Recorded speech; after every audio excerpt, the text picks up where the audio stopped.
अस्सलाम वालेकुम दोस्तों, ये टेनिस बॉल है जो मेरे हाथ में है, ये आप देख रहे हैं। तो आज की इस वीडियो में हम आपको बताते हैं कि इस टेनिस बॉल को टेप कैसे करते हैं।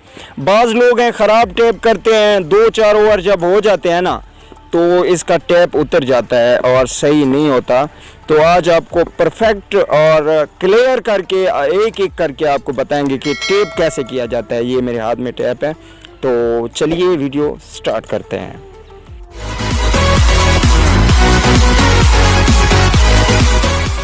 जी तो दोस्तों ये देखें, थोड़ा हाथ सामने करते हैं हम। ये देखें, ये इस तरह से टेप करना है एक सामने से, और ये देखें, ये आप क्लियर देखते जाएं किस तरह टेनिस बॉल को टेप किया जाता है।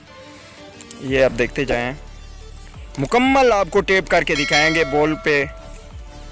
तो आप जब भी टेनिस बॉल के साथ मैच खेलते हैं तो आप लोगों ने इस तरीके से टेप करके जब मैच खेलेंगे तो टेप नहीं फटेगा। ये देखें, बिल्कुल क्लियर तरीके से मुकम्मल होना चाहिए।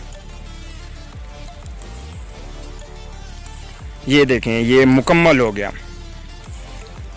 ये आपको बॉल भी दिखाते हैं, ये देखें ऊपर, और ये आप देख सकते हैं बॉल को मुकम्मल टेप हो गई है।